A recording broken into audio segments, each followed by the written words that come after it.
நவகிரகத்திலேருந்து விடுபட அனுகிரக மூர்த்தியாக இந்த அகஸ்தீஸ்வர பெருமான் இருக்கிறார். ஸோ ஏன் அப்படின்னு சொல்கிறோன்னா, யம பயம் போக்கும் ஒரு அனுகிரக மூர்த்தி. எந்த விதமான ஆயுதமும் கையில் கிடையாது இந்த சனீஸ்வர பகவானுக்கு. ஒன்லி அனுகிரகம் தான். யம பயம், மரண பயம், ஆயுள் கண்ட தோஷ நிவர்த்தி, கண்ட தோஷ நிவர்த்தி, அதுக்கெல்லாம் இங்கே அனுகிரகம். இப்போ யமவாதனை யமோபாதை நீங்கணும் அப்படின்னா அந்த க்ஷேத்திரத்துக்கு இந்த யம தர்மராஜா வழிபடும் போது அது யமோபாதையிலேருந்து விடுபடலாம். அவசியம் இந்த கோயிலுக்கு நம்ம பக்தர்கள் அனைவரும் வரணும், வந்து அருள் பெற்றுக்கணும். சிறியதாக அவர் சொல்கிறாரு, அர்ச்சனை பண்ணுங்க போதுன்றாரு. அதுவே ரொம்ப சந்தோஷமாக செஞ்சுட்டு எல்லாரும் பயன்படுத்தணும் அப்படின்னு பார்க்குறோம்.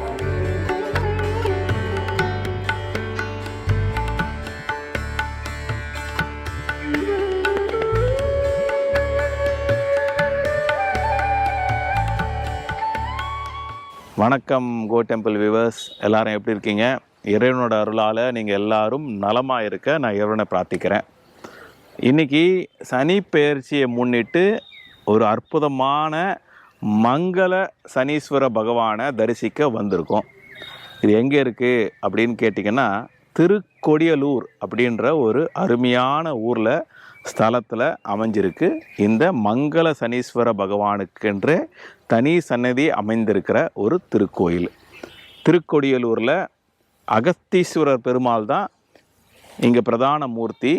சிவபெருமான் அகஸ்தியர் பூஜை பண்ண ஒரு அற்புதமான மூர்த்தி. இது அகஸ்தீஸ்வரர் திருக்கோயில் தான். இங்கே யமதர்மன் அவதரித்த ஸ்தலமாகவும் மங்கள சனீஸ்வரர் பகவான் அருள்பாலிக்கிற ஸ்தலமாகவும் இது பிரபலமாயிருக்கு. இங்கே நீங்கள் பார்த்துட்ருக்கிறது தான் இந்த கோயில். இந்த கோயிலில் ஒரு அருமையான ஒரு திட்டமான ஒரு சிறிய கோயில். மூர்த்தி சிறியதாக இருந்தாலும் கீர்த்தி பெருசு அப்படின்னு சொல்லுவாங்க. இந்த அகஸ்தீஸ்வரரை நவகிரகத்திலேருந்து விடுபட அனுகிரக மூர்த்தியாக இந்த அகஸ்தீஸ்வர பெருமான் இருக்கிறார். ஸோ ஏன் அப்படின்னு சொல்கிறோன்னா, யம பயம் போக்கும் ஒரு அனுகிரக மூர்த்தி. யம தர்மராஜா இங்கே குழந்தை வடிவமாக இருக்கிறாரு இங்கே அவதரித்ததால். அதனால் நமக்கு யம பயம் போக்கணும் அப்படின்னு சொல்கிறாங்க. சனி தோஷத்திலிருந்து விடுபட திருநள்ளாரை விட்டாலும் யம பயத்திலிருந்து விடுபட திருக்கோடியலூரை விடாதே அப்படின்னு இங்கே சொல்கிறாங்க. இந்த திருக்கோடியலூர் எங்கே இருக்குது அப்படின்னு சொன்னீங்கன்னா, மயிலாடுதுறையிலேருந்து பேரளம் வரணும். பேரளத்துலேருந்து நீங்கள் கொஞ்சம் தூரம் வேணால் திருமியச்சூர் லலிதாம்பிகை திருக்கோயில் இருக்குது. அங்கேருந்து ஒரு கிலோமீட்டர் தான். அந்த வழியாக வந்தீங்கன்னா திருக்கொடியலூர் அமைஞ்சிருக்கு. இது அமைந்திருக்கிற மாவட்டம் என்னவோ திருவாரூர் மாவட்டத்தில் அமைஞ்சிருக்கு. ஆனால் நீங்கள் உங்களுக்கு வர வசதி எப்படி இருக்கணும், திருவாரூர்லேருந்தும் வரலாம், மயிலாடுதுறையிலேருந்து வரலாம். நான் கும்பகோணத்தில் தான் நான் ஸ்டே ஆகியிருக்கேன். நான் கும்பகோணத்தில் இருந்து அங்கேருந்து இங்கே வந்திருக்கேன். ஸோ கும்பகோணத்தை வழியாகவும் வரலாம். வாங்க நிகழ்ச்சிக்குள்ளே போவோம். ஒரு அற்புதமான திருத்தலத்தை நம்ம தரிசிப்போம். வாங்க.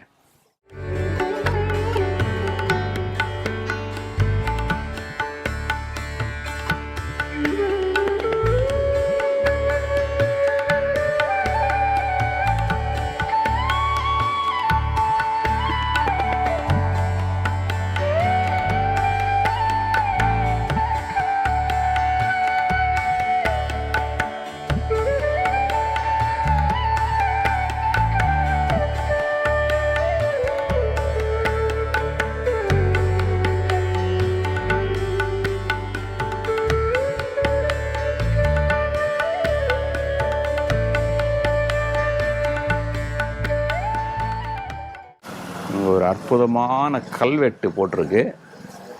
1909 பிப்ரவரி மாதம் 8ஆம் திருநாளில் ஒரு கல்வெட்டு போட்டிருக்கு. திருமியச்சூர் அப்படின்னு எழுதியிருக்கு. என்ன எழுதியிருக்காங்கன்னு நம்மளுக்கு சரியாக தெரியல. பட் அது அந்த கோயில் திருப்பணியோடைய கல்வெட்டு தான். இது கோயில் திருப்பணியோட கல்வெட்டானா? நவகிரகத்துக்கான ஒருத்தர் ஸ்பான்சர் பண்ணிட்டு அந்த சமயத்தில் பண்ணியிருக்காங்க. இது எப்படின்னா நைவேத்தியத்துக்காக. சரி சரி. சிவாச்சாரியாட்ட நைவேத்தியம் பண்ண சொல்லி அந்த நிர்வாகம் பண்ணிட்டு இருக்கா. சரி சரி. அகத்தீஸ்வர சுவாமி சன்னதியில் நவகிரகத்தில் கிரகங்களுக்கு ஸ்தாபிக்கப்பட்டது. சரிங்க. நாங்கள் நம்ம மற்ற சன்னதிகளை பார்ப்போம். அப்படியே இங்கே வந்து கோமுகத்தில் ஒரு இது இருக்குது, ஒரு புராண வரலாறு இருக்குல்ல, சுவாமிக்கு அபிஷேகம்.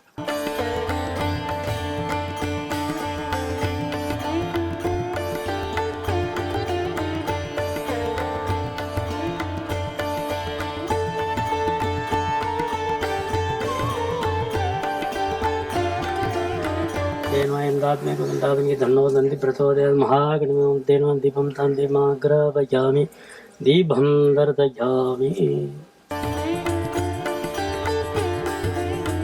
இந்த க்ஷேத்திரத்துல ஒரு முக்கிய விசேஷம் என்னன்னா, மயில் வாகனம் கிடையாது, கையில வந்து வஜ்ராயுதம்.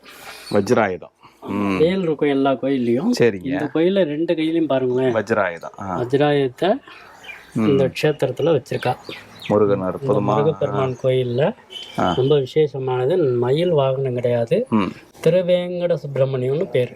ஓகே, திருவேங்கட சுப்பிரமணியம் பெருமாள் முக்கியமான முருகப்பெருமான். சரிங்க. இந்த க்ஷேத்திரத்துல வழிபடுறதுனால செவ்வாதோஷம் நிவர்த்தியாகும். சரிங்க. நமக்கு செவ்வாதோஷம் இருக்குன்னா நிவர்த்தி ஆகும். இந்த மயில் வாகனம் இல்லாம இருக்க என்னன்னு கேட்டாக்க, இங்கேயே அனுகிரகமா இருக்காரு முருகன். அதுக்காக சம்ஹாரம் பண்ணாம அனுகிரகமா பண்றாரு. அதுல இடையூறு எவ்வளவு இருந்தாலும் நீக்கக்கூடியதுக்காக தான் இந்த வஜ்ராயத்தை கையில வச்சிருக்காரு. சரிங்க.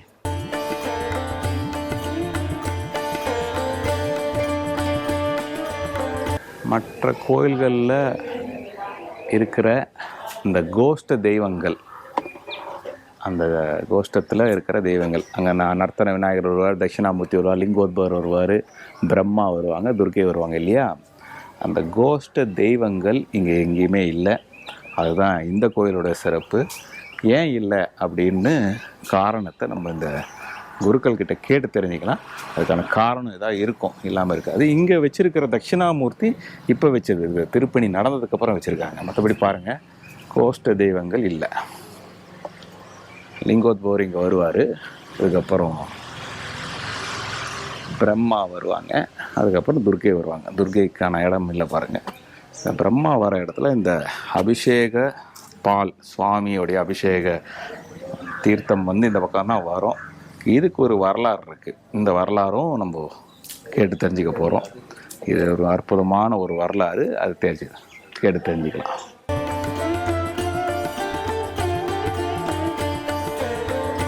மகாநைவேத்ய நிவேதயாமி நைவேத்யாவந்தனமாதவனியம் சமர்ப்பயாமி. மகாலட்சுமி.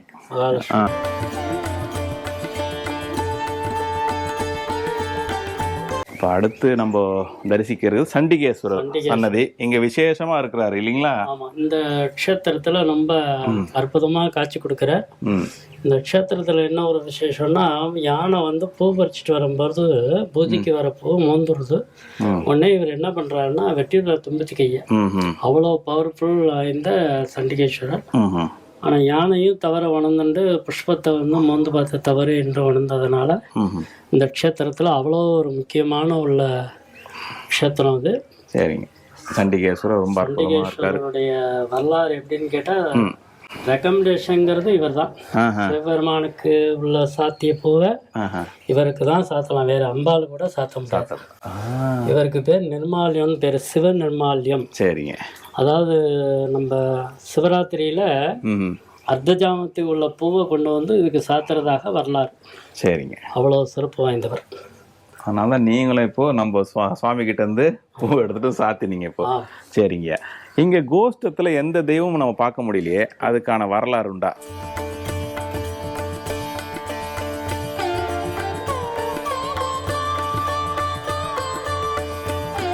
இந்த க்ஷேத்திரத்திலேயே ஒரு விசேஷம் இருக்கு. இந்த கோமுகம்னு சொல்லுவாங்க.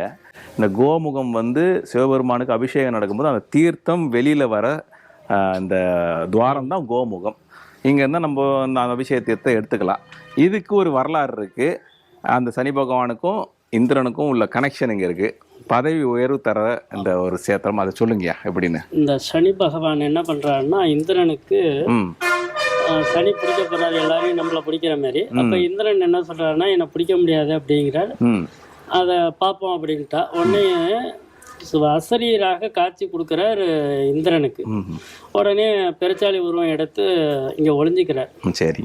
6 கால பூஜையில் இந்த சாயரச்சையில் மட்டும் அபிஷேகம் பண்ணும்போது வெளியில் வர மாதிரி ம் ஒரு பாக்கியம் கிடைக்கிறது. சரிங்க. அப்போ அவர் வந்து மத்தியானம் வந்து ஒழிஞ்சிக்கிறார். ம் அப்போ சாயரச்சை அபிஷேகம் பண்ணும்போது வெளியில் வந்ததாக வரலாறு. வரலாறு. வந்தவர் என்ன பண்ணுறாருன்னா, சனி மகன்டா நீ நான் சனி பிடிக்கலையே அப்படிங்கிற, நீ வந்து உன்னை சிம்மாசனத்துலேருந்து இறக்குறது தான் என் வேலை, ம் அதுதான் சனியோட வேலை. சரிங்க. உன்னை சிம்மாசனத்திலேருந்து பதவி ராஜ சிம்மாசனத்திலேருந்து இறக்கினதே நான் தான் அப்படின்னு சரிங்க. விளக்கம் கொடுக்குறாரு இந்திரனுக்கு. உடனே இந்திரன் வந்து அதை உணர்ந்து கர்வம் நீங்கிறது இந்திரனுக்கு.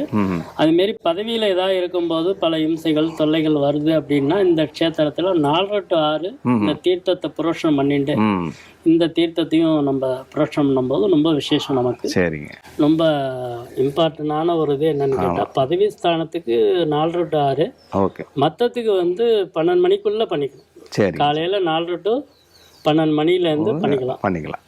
ஸோ இந்திரன் வந்து அந்த பெருச்சாலி உருவம் எடுத்து உள்ள ஒடிஞ்சுக்கிட்ட போது அந்த 2 மணி நேரம் அவர் வந்து சனி பகவான் பிடிச்சிடுறாரு. 12 மணிலேருந்து 5:30 மணி வரைக்கும் உள்ள இருக்கிறாரு. அதுக்கப்புறம் அந்த அபிஷேக தீர்த்தம் அவர் மேல படும்போது வெளியில வந்துடுறா, திரும்பி பதவி கிடைச்சிருது. அதானங்க கேட்குறேன். பிடிக்கலையே அப்படிங்கிற, உனக்கு பிடிச்சிதான்ப்பா பதவியிலேருந்து இறக்கினா, நீ வந்து பெருச்சாலி எடுத்துட்டு போனதெல்லாம் என்னாலதான் விளக்கத்தை கொடுக்குற. அதுக்கு பிறகு மறுபடியும் அந்த உடனே சனி பகவான் வந்து இந்திரனுக்கு அனுகிரகம் கொடுத்து பதவி ஸ்தானத்தை மீண்டும் கொடுத்ததாக வரலாறு. சரி.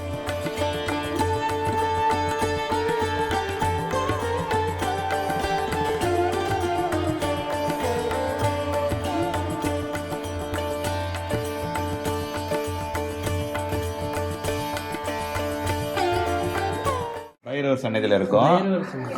சொல்லுங்க. கஷேத்திரத்துல பைரவருக்கு இடது பக்கத்துல சந்திரன், சரி, வலது பக்கத்துல சூரியன், சரி, சமரகம், சோளம், கபாலம், பாசகயிறு, ஓகே, பைரவர் வாகனம், ஓகே, இது காலம், சரசுல காலம் தெரியுதா? இது காலம். இது வந்து நீர், காவேரி. சிவபெருமானுக்கு என்னென்ன அம்சங்கள் உண்டோ அனைத்தும் இருக்கும். இந்த ஜுவாலை அப்படிங்கிறது யமதர்மராஜா, காளி இவாளுக்கு தான் இருக்கும். இந்த க்ஷேத்திரத்துல பைரவர் கும்பிடும் போது நரம்பு உபாதையிலேருந்து விடுபடலாம். எலும்பு, நரம்பு, பாவம், தோஷம், வியாதிகள் 3 நிவர்த்தி க்ஷேத்திரம் இது.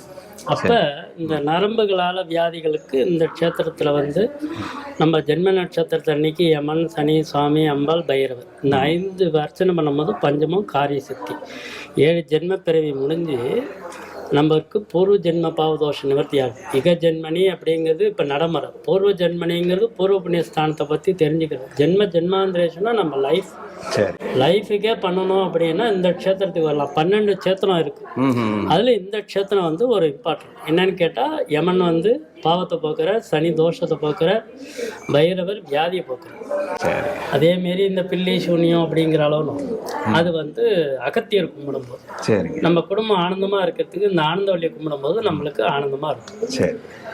இக ஜென்மனி, பூர்வ ஜென்மனி, ஜென்ம ஜென்மாந்திரேஷு பால்யே வைசியே யௌவனே துர்ஸ்வப்ன துருமரண சுசுப்தி பாரதகேச பில்லி சூன்ய ஏவல் தோஷ நிவர்த்தியர்த்தம் சரீர உபத்ரவ தோஷ நிவர்த்தியர்த்தம் மனசிஞ்சித தோஷ நிவர்த்தியர்த்தம் மனக்லேசித தோஷ நிவர்த்தியர்த்தம் சத்ருபாதாதி தோஷ நிவர்த்தியர்த்தம் சகல தோஷ சகலபாவ சகல வியாதி நிவர்த்தியர்த்தம். இந்த க்ஷேத்திரத்தில் இதை செஞ்சுக்கலாம். ரொம்ப ஒரு முக்கியமான க்ஷேத்திரம். 12ல் இந்த க்ஷேத்திரமும் உண்டு. அற்புதமா இருக்கிறாருன்னு பைரவர். ஆனா சுவாமியை பார்த்த மாதிரி இருக்காரு. யூஸ்வலா தெற்க அனுகிரகம். சனி வந்து அனுகிரகமூர்த்தி. சரி, சனிக்கு இவர் அனுகிரகம் பண்றாரு. சிவபெருமானே வந்து மெயின் யாருன்னா சிவபெருமான் தான். சரி. அப்ப சிவபெருமானோட அம்சம் தான் பைரவர். இப்ப அவங்கள்ட்ட காமிச்சேன். காலன், பைரவர், சூரியன், சந்திரன், இதெல்லாம் எல்லா சாமிக்கும் எல்லாம் வைக்க முடியாது. இந்த க்ஷேத்திரத்துல அவருக்கு ஒரு விஷயம்.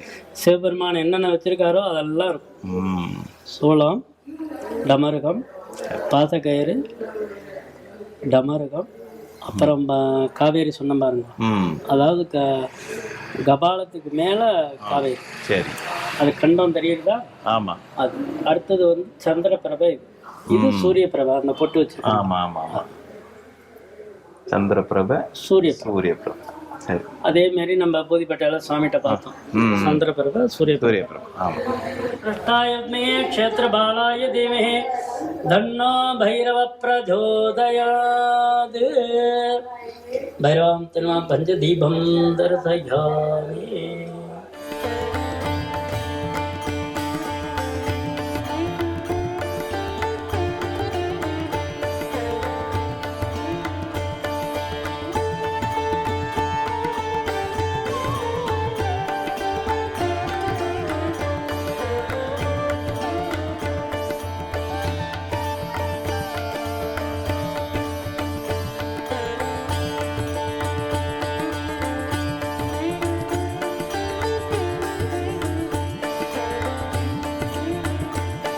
காகத்வஜாய வித்மஹே வக்ரதுண்டாய தீமஹி தன்னோ தனிமந்த பிரச்சோதயாத். அனுக்கிரக மங்கள சனீஸ்வர சுவாமி சந்நிதோ பஞ்சதீபம் தரிசயாமி. பாதாரவிந்தயோः சரணாரவிந்தயோः.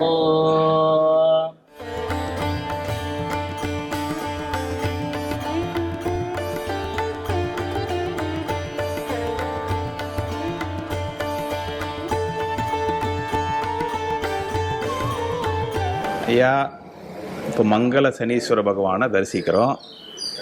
சுவாமி அனுகிரக மூர்த்தின்னு சொல்கிறீங்க. சுவாமி அவதரித்த தலமா இது? யமன் சனி இரண்டு பேருமே வந்து பிறந்த க்ஷேத்திரம், அதான் அவதரித்தல்னு சொல்கிறாங்க. பிறந்த ஊர். சரிங்க. இந்த க்ஷேத்திரத்தில் பிறந்த ஊரில் பார்த்தேன்னா எந்த விதமான ஆயுதமும் கையில் கிடையாது. இந்த சனீஸ்வர பகவானுக்கு ஒன்லி அனுகிரகம்தான். குழந்தை பிறந்ததுனால மங்கள சனீஸ்வரர். இப்போ நம்ம வீட்டில் ஒரு குழந்தை பிறந்ததுன்னா மங்கள செய்தின்னு சொல்கிறோம். அதே போன்று இங்கே அனுகிரக மங்கள சனீஸ்வர பகவான். ஒவ்வொரு தோஷத்துக்கு ஒவ்வொரு கோயில் போகிறோம். ஏழரை சனிக்கு கண்டச்சனி, மரணச்சனி, விரயச்சனி, அஷ்டாத்தம சனி, அஷ்டம சனி, பாத சனி அப்படின்ட்டு. இந்த க்ஷேத்திரத்தில் வரும்போது அனுகூல சனி. அனுகூலமாக நமக்கு இறைவன் வந்து காட்சி கொடுக்குறார். அனுகூல சத்துருங்கிறது வேற. அந்த தோஷ நிவர்த்தி இந்த க்ஷேத்திரத்தில் காட்சி கொடுக்குறார். சரிங்க. இந்த சனி பெயர்ச்சியில் நம்ம என்ன பண்ணணும்? சனி பெயர்ச்சி வந்தால் நமக்கு அதுக்கப்புறமா 2 வருடத்தில் என்னென்ன பண்ணணும் சொல்லுங்க. அதாவது இந்த க்ஷேத்திரத்தை பொறுத்தளவு ஒவ்வொரு க்ஷேத்திரம் மாரி பரிகாரங்கள் கிடையாது. அனைத்து தோஷங்களுக்கும் அனுகிரகம் பண்ணுறதுக்கு இருக்கிற சனி பகவான் இவர். அதனால கண்ட சனி, ஏழரை சனினா திருநள்ளாறு, பாத சனினா உங்களுக்கு வந்து இடையாத்தாங்குடி, அப்புறம் திருக்கொல்லிக்காடு பார்த்தீங்கன்னா பொங்கு சனின்னு சொல்லுவா. ஒவ்வொரு இப்போ மங்கள சனினா திருநறையூர் அப்படிமா மனைவியோட உள்ளவா. இப்படி ஒவ்வொரு க்ஷேத்திரத்தில் ஒன்று ஒன்று சொல்லிட்டு வருவோம். அதுமாரி பக்கத்தில் போடக்கூடியங்கிற ஊரில் கண்டச்சனியும்பா. இப்போ மரணச்சனி அப்படிங்கும்போது சளிப்பேரியும்பா. ஒவ்வொரு க்ஷேத்திரத்தில் அதை சொல்லி வச்சுருக்காங்க. இந்த க்ஷேத்திரத்தில் ஒரு என்ன ஒரு ப்ளஸ் பாயிண்ட் நமக்கு அனுகிரகம்னா பூர்வ ஜென்ம பாவதோஷ நிவர்த்தி. போன பிறவியில் என்ன பாவம் செய்தோன்னு தெரியாது. அதை இப்பிறவியில் அனுபவிக்கிறோம். நம்ம மனிதர்கள் அனைத்து பேருமே வந்து அதை அனுபவிச்சு தான் ஆகும். இறைவனை தரிசனம் பண்ணும்போது என்ன பண்ணுறதுன்னா பஞ்சமகா பாவதோஷ நிவர்த்தி, கொலை, களவு, கல்லுண்ணல், பிறருடைய விசாபம், சம்சர்க தோஷம் அப்படின்னு சொல்லி இந்த க்ஷேத்திரத்தில் வரும்போது அந்த தோஷ நிவர்த்திக்காக இங்கே வந்து தரிசனம் பண்ணாலே பாவதோஷம் தான் இந்த க்ஷேத்திரத்துக்கு வரவே முடியாது. பாவமும் தோஷமும் இருந்தால் இந்த ஆலயத்துக்கு வர முடியாது. பாவிகளையும் தோஷம் உள்ளவர்களையும் அனுமதிக்காதேன்னு வரலாறு. சரி. இப்போ பாவதோஷம் 2 நீங்கிறது அப்படின்னு சொல்லும்போது இந்த க்ஷேத்திரத்துக்கு வந்து தரிசனம் பண்ணும்போது அனைத்து விதமான சனி தோஷமும் நிவர்த்தி க்ஷேத்திரம் இந்த க்ஷேத்திரம். சரி. ஓகே. நம்ம வந்து இங்கே வந்து என்ன பிரார்த்தனை பண்ணுங்க? அதாவது பக்தர்கள் வந்தாங்கன்னா யமதர்மராஜாவுக்கும் சனி பகவானுக்கும் என்ன மாதிரியான பிரார்த்தனைகள் செய்யணும்? அதுக்கு என்னென்ன வழிமுறைகள் இருக்கு சொல்றீங்களா? அவனின்றி ஒரு அணம் அசையாது அப்படின்னு சொல்லி கேள்விப்பட்டிருப்போம். எல்லாருக்கும் தெரிஞ்ச விஷயம்தான். ஆட்டுவதும் ஆட்டி அடக்குவதும் கூட்டுவதும் கூட்டி பெருப்பதும் ஒன்றொன்றை காட்டுவதும் காட்டி மறைப்பதும் கண்ணுதலும் முன்னமைத்து எட்டின் படியன்றோன்னு சொல்லி சிவபோசாரத்தில் அழகாக சொல்லியிருக்காங்க. இந்த க்ஷேத்திரத்தை இப்போதான் காமிக்கிறார். அப்படின்னா நம்மளுக்கு ரொம்ப ஒரு முக்கியமான ஒரு பாயிண்ட் என்னன்னு கேட்டால் பேறுபட்ட பலனையும் இங்கே கொடுக்க ஆள் காத்துட்ருக்கேன். இந்த சூரிய தீர்த்தத்தில் ஸ்நானம் பண்ணுறோம் அப்படின்னா சாயாதேவி, உஷாதேவி 2 பேரும் வந்து 3 பேரும் வர. அதாவது சூரியனோட மனைவி சாயாதேவி உஷாதேவி. உஷாதேவிக்கு யம தர்மராஜாவும் சாயாதேவிக்கு சனி பகவானும் இந்த க்ஷேத்திரத்துல பிறக்கிறார். சரி. அப்ப பிறந்து அருள் பாலிக்கிறார். சரி. அதுதான் விசேஷம். இப்ப சூரியன் தான் மெயின் பவர். சரி. இப்போ இந்த சூரிய புஷ்கரணியில் ஸ்நானம் பண்ணும்போது நம்மளுக்கு ஒரு பவராக இருக்கும். சரிங்க. அப்போ இந்த சூரிய புஷ்கரணியில் ஸ்நானம் பண்ணி யார் வந்து புரோட்சம் பண்ணிக்கிறாங்களோ அவங்களுக்கு அனுகிரகம் கொடுக்குறான். சரி. இப்போ குழந்தை பாக்கியம் இல்லை அப்படின்னு வரோம்.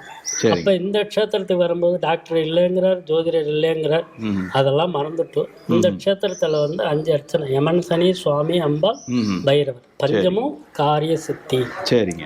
7 விதமான புஷ்பங்கள் எடுத்து தோஷ நிவர்த்தியை சொல்லி தூக்கி போட்டுட்டு கையை அளந்துட்டு சரி. பிறகு சங்கல்பம் என்னன்னு கேட்டால் 5 பூ, பஞ்சமும் காரிய சித்தி. இது 7 பூ எப்படின்னா 7 ஜென்ம பிறவிக்காக 7 விதமான தோஷத்தை சொல்லி தூக்கி போட்டுட்டு கையாளுமிட்டு நமக்கு என்னென்ன தேவையோ அதெல்லாம் சொல்லிடுவோம். சரி. கணவன் மனைவி ஒற்றுமை, குடும்ப அந்யோன்ய கடாட்சம், அப்புறம் கல்வி.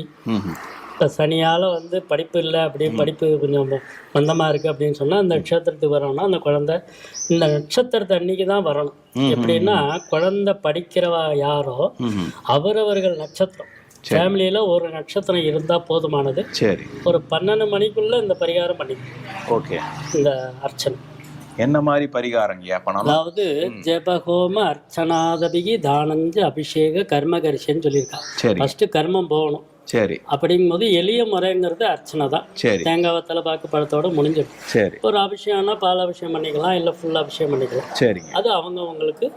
சரிங்க. இப்போ தானம் அப்படிங்கிறது நம்ம கொடுக்குற தானத்தை வச்சு கர்மத்தை போக்கலாம். சரிங்க. இப்போ அபிஷேகம் பண்ணியும் போகிறது, ஜபம் பண்ணியும் போகிறது, ஹோமம் பண்ணியும் பண்ணிக்கலாம், ஜபத்தை பண்ணியும் சரிங்க. சரி. இப்போ ஒரு ஜப பிறநாள் 11 பேரை நிற்க வச்சு ருத்ர ஜபம் உட்காரு கேட்டோம் அப்படின்னா அந்த 11 பேருக்கும் நம்ம கொடுக்கும்போது ஜபத்தால தோஷம் நிவர்த்தி ஆகும். சரிங்க. ஓகே. அதே மாதிரி ஹோமம் பண்ணும்போது அனைத்து தோஷமும் நிவர்த்தி ஆகுது. அப்போ அவங்களுக்கு வசதிக்கு தகுந்தாற் போல் அதை சொல்லியிருக்கா. அப்போதான் அதனால தான் அந்த வரலாறே சொல்லியிருக்கா. ஜப ஹோம அர்ச்சனாதவி தானஞ்ச அபிஷேக கர்மகரிஷே. இது வந்து கர்மத்தை போக்குறதுக்கு சொல்லி வச்சிருக்கா. அதில் நம்மளால இயன்றது என்ன அப்படின்னு சொன்னால் ஈஸி என்னன்னா அர்ச்சனை பண்ணிக்கிறது. அர்ச்சனை பண்ணிக்கலாம் எல்லாருமே ஈஸியாக. ஒரு சிவாச்சாரியார் நிறைய கூப்பிடணும், நிறைய சொல்லி வைக்கணும், நிறைய சாமான்லாம் வாங்கணும். இப்போ பால் அப்படின்னு சொன்னால் பால் காட்டம் முன்னாடி சொல்லி வைக்கணும். சரிங்க. இவ்வளவு ஒரு இது இருக்கிறதுனால உடனே செய்யறது என்னன்னா ஒரு அர்ச்சனை பண்ணிக்கலாம். சிம்பிளாக ஒரு அர்ச்சனை பண்ணிக்கலாம். அதாவது 12 மணிக்குள்ளார உச்சி காலத்துக்கு முன்னாடி நம்ம 7 பொழுது அப்படிங்கிறது வளர்ச்சி ஆகணும். அதுக்காக குழந்தைகள் நல்லா படிக்கணும் அப்படிங்கும்போது அந்த வளர்ச்சியில தான் பண்ணணும். இப்போ குழந்தை பாக்கியத்துக்கு வளர்ச்சி இருக்கு அப்படின்னாக்க 3 மாசத்துல 2 மாசத்துல நமக்கு ப்ராப்ளம் வருதுன்னு சொல்லி எல்லாரும் கேள்விப்படுவோம். டாக்டர்லாம் சொல்லுவாங்க, அவளும் கஷ்டப்படுவா. அந்த கஷ்டம் நீங்கிறதுக்கு இந்த க்ஷேத்திரத்துக்கு வந்தால் அனுகிரகம் கிடைக்கும். அது இந்த அறநிலைத்துறையிலையும் அந்தந்த பூஜைகளுக்கான கட்டணங்களையும் இவங்க கொடுத்துருக்காங்க. பால் அபிஷேகம் பண்ணோம், ஹோமம் பண்ணிக்கலாம், நீங்கள் எல்லாமே பண்ணிக்கலாம்னு கொடுத்துருக்காங்க. அந்த டீட்டெயில்ஸும் நம்ம வந்து அந்த டிஸ்கிரிப்ஷனில் கொடுக்க போகிறோம்.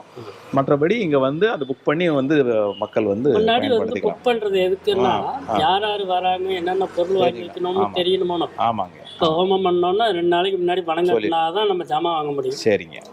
இப்போ வந்து கிராமம் அது. ஆமாம். இந்த கிராமத்துக்கு நீங்கள் வரணும் எப்படின்னு கேட்டால் எங்கள் திருவாரூர் டு மாயவரம் ரூட்டில் பேரளம்ங்கிற ஒரு ஊரில் இறங்கி இங்கே நடந்து வரலாம், பஸ்ஸில் வரலாம். சரிங்க. ஆட்டோவில் வரலாம், மினி பஸ் இருக்கு. சரிங்க. அதுக்கு தகுந்தபடி நம்ம பார்த்துக்கலாம். ஓகே. அற்புதமான தரிசனம் இன்னைக்கு கிடைச்சது.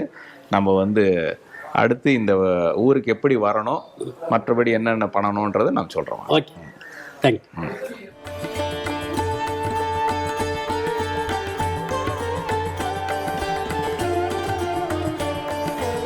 பூஜை கட்டணங்கள் விவரங்கள்லாம் அங்கே போட்டிருக்கு.